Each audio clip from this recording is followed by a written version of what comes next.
Disturbing scenes on our streets, triggering calls to the WAVE troubleshooters alleging patient dumping by local hospitals.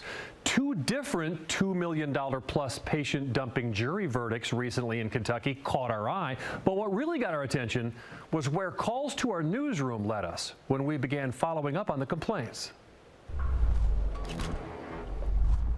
This story begins December 1st at 5 p.m. with a phone call to our newsroom from a horrified University Hospital employee claiming security had just wheeled a woman all the way out to the corner of Hancock and Ali, just off hospital property, dumped the elderly woman out of the wheelchair on the sidewalk, and left. Minutes later, we shot video of her, still in a soiled hospital gown and slippers, breathing hard under a blanket placed over her in 36-degree weather, her stuff in a bag next to her. The employee claimed she sees this a lot. So I started watching, and on December 16th at 7 p.m., 35 degrees outside, I record 3 security guards surrounding an elderly woman with a walker, slowly escorting her out of the emergency room. She can't move fast. It takes several minutes to make it all the way to the same corner of Hancock and Ali. After they have her across the street, off the hospital property, the security guards turn around and go back. When they clear, I catch up to her, and she says she can't breathe. They told me that I couldn't stay on the premises. Amen. Were you in there as a patient? Well, I needed to be a patient because I'm sick. What's wrong with you? I've got COPD. I got diabetes. So they wouldn't even treat you? The doctor talked to me for 1 minute. And they told you what? That I had to leave. What reason did he give you? He didn't give me a reason. She tells me she's homeless. I've got to go because I'm hurting. I'm in pain. I was in a car crash, and it completely shattered my hip and pelvis. Right here, I got like 30-something screwed. Matthew Hauber and his mother claim a similar story. They met us in front of Wayside Mission in the spot where they say he was dumped in October. Anywhere. And they said, well, we can't find a rehab right now. Linda Hauber said when Norton Hospital told her they had a room lined up for Matthew at Wayside, she checked it out. I called Wayside Christian Mission and just to confirm, and they said no. They said, we can't do that. We can't. You know, they have beds and they help them find jobs and stuff, but we don't take medically needy people. We don't do that. And then she says she had a conference call with the hospital staff. the social worker said, we're going to take him to a shelter. And I said, which one? And they said, Wayside Christian Mission. And I said, well, I know that's not true because I called them and they don't take him. And then the lady said, the social worker said, well, that's history. Let's think of something else. Hauber says the next day, her son was unloaded from a transport vehicle on the curb in the rain on Jackson Street in front of Wayside. I thought they've dumped my garbage. I have to put out to the curb. That's how they dumped my son, like garbage. Linda Hauber said she was in no shape to care for him at home, and she died after this interview. They put all their stuff on the sidewalk over there, or they dump them off over here on the sidewalk and get back in that vehicle and get out here just as fast as they can. Wayside staffer Perry Lane helped Matthew out of the rain and says he witnesses the same kind of thing dozens of times per year from hospitals as far away as Eastern Kentucky. He says they're often lied to about the medical treatment they'll receive at the shelter. What's the worst physical shape you've seen somebody in who was dumped? This guy here was pretty bad. Paralyzed. People that can't walk, that are totally relied on a wheelchair. Take them out, put them in the wheelchair, throw all their stuff on the and take off. Wayside's Chief Operating Officer Nina Mosley tells me it's not uncommon. She says they're not trained medically, and sometimes they take patients right back to the hospitals. How can you dump people? These are human beings. How can you just dump them and leave them? It doesn't make any sense to me. It's unhuman, man. We detail these incidents with dates and times to both Norton and University hospitals. Norton Healthcare Senior Vice President Renee Murphy responded in an email that says, in order to safeguard the privacy of patients and in compliance with HIPAA, we are not permitted to discuss specifics regarding a patient's case. There are several details to this case that may not have been communicated to you by the family. As Mr. Hauber has not signed a HIPAA release of information form, we will not be able to share those details with you. University Hospital Public Relations Director David MacArthur replied, "They appear to be working on behalf of U of L Hospital. Unfortunately, the images that were provided by WAVE do not reveal enough information to track down additional details or identify whether the individuals on either day sought care from any of our team." What is heartbreaking for U of L Health staff is that we often encounter situations where patients need assistance beyond medical care. As the community's safety net hospital, the challenges are particularly even more acute when providing health care to the unhoused population of Metro Louisville.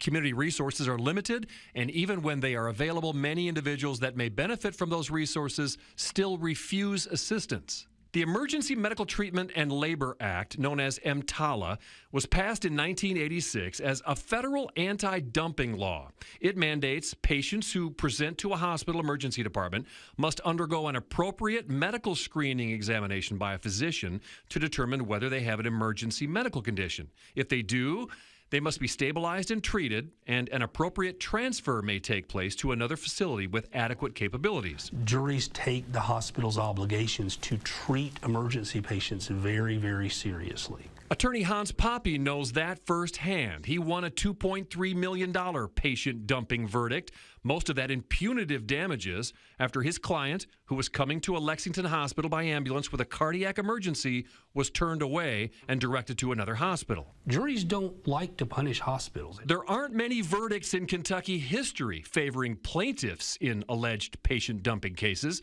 but this one is interesting. A $1.5 million verdict awarded in Fayette County to a difficult patient with a history of ER visits, dumped by a hospital, rolled outside in a wheelchair with taxi fare, and hours later, the man was dead of an untreated ulcer.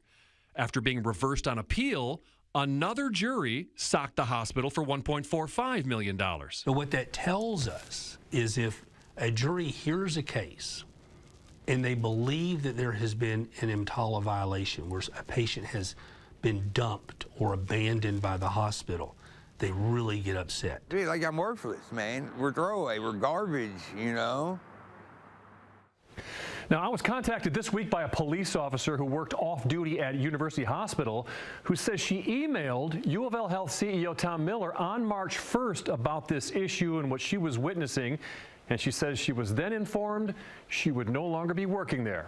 I asked U of L about that. They say the officer was concerned about the same things they are, and they're collaborating to increase community resources for the at-risk populations. As for being let go after her email, U of L would only say that she was employed by a third-party security service. Welcome to Wave News at 6. I'm John Bowl. And I'm Myra Ansari. We begin with a follow-up to the Wave Troubleshooters investigation of a hospital patient dumping complaint last June that has stirred a lot of reaction and more complaints. Tonight, the mystery unfolding after a woman is taken by ambulance to a hospital one day and found dead at the bus stop in front of the hospital 2 days later. You see it when you drive down Poplar Level Road, next to the bus stop, in front of Norton Audubon Hospital, a pink cross with the name Amber Hall. She was our firstborn niece, and we loved her. Amber Hall's family has been trying to get to the bottom of a mystery. It's been a total mess. I've been so upset. Well, actually, the whole family, we've just been so upset.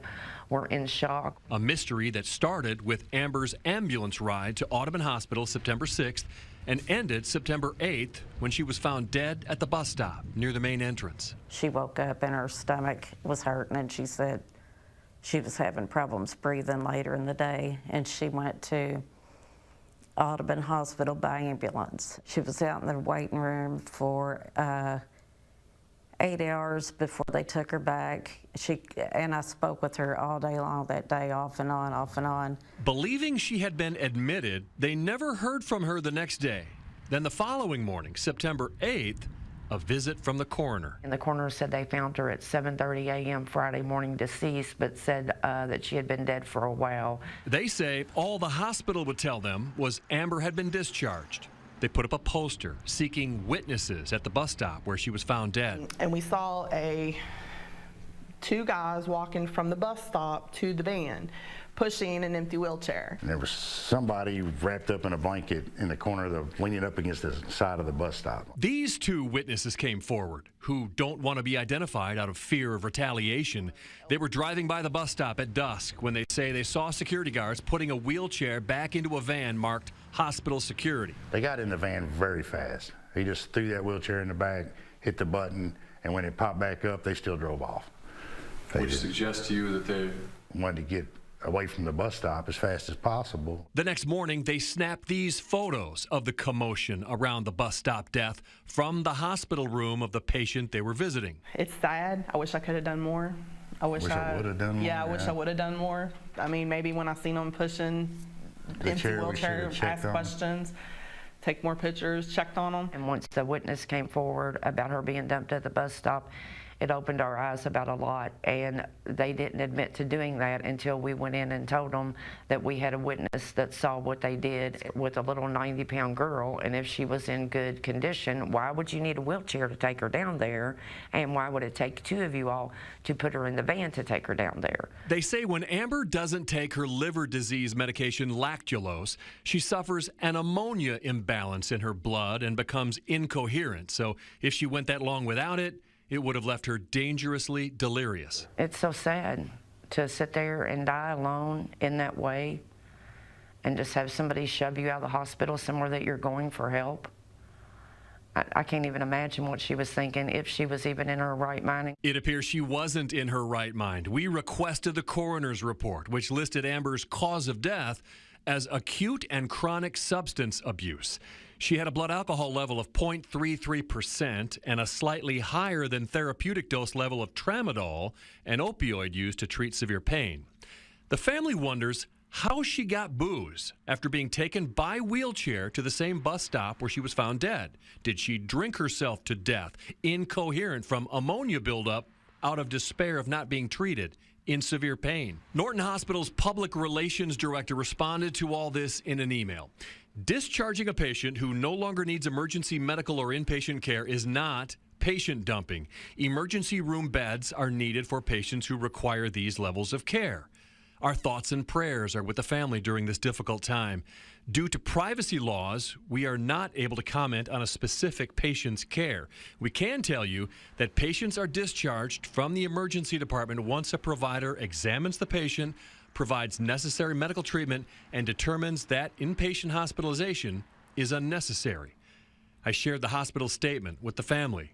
It didn't wipe away the tears. Her smile, her laughter, and every time she would leave, no matter what, even if it was for an hour, she would always say, "I love you" to everyone. I'm a cancer survivor, and I'm like home and disabled, and she's just there with me every day. I really miss her. It's just so sad that they treat people that way. I think they didn't want to treat her because they thought she was a frequent flyer, and they just, wanted to get rid of her. It's like they dumped their garbage on the streets. Like they took their garbage to the curb and just left it there.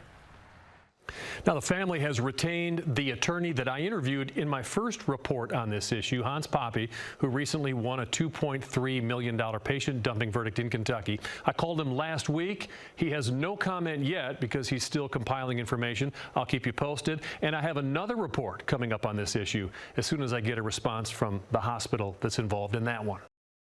More complaints coming in alleging patient dumping hasn't let up since our first report on the issue last June. In fact, we don't have enough time to detail the stories coming from Wayside Mission's COO of patients being dropped off there in bad shape, still in need of medical assistance. But we are getting much more of the hospital side of this now as we continue following up on our troubling troubleshooter investigation.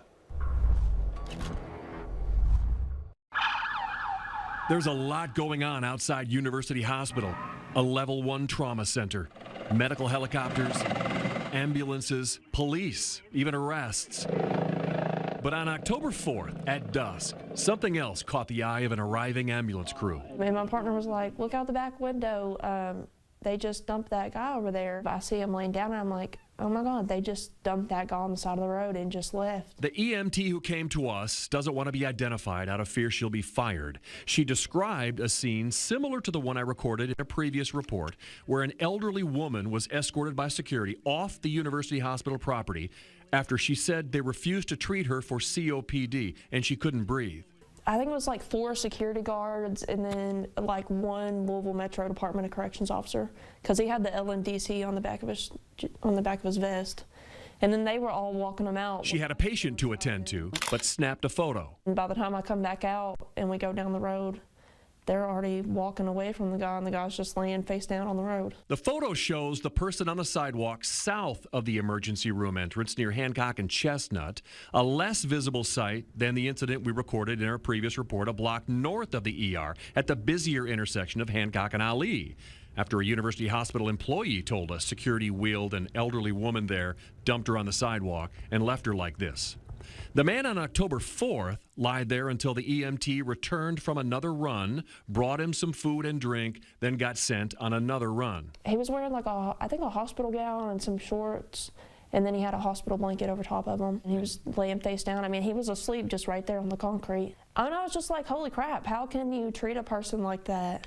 I mean, how can you just toss him to the side of the road? December 13th, I spot this man in the same spot at Hancock and Chestnut with hospital scrubs under his clothes. People walk by like he's part of the sidewalk. Sometimes they stop and stare. Did you just go to the emergency room? What's wrong with you?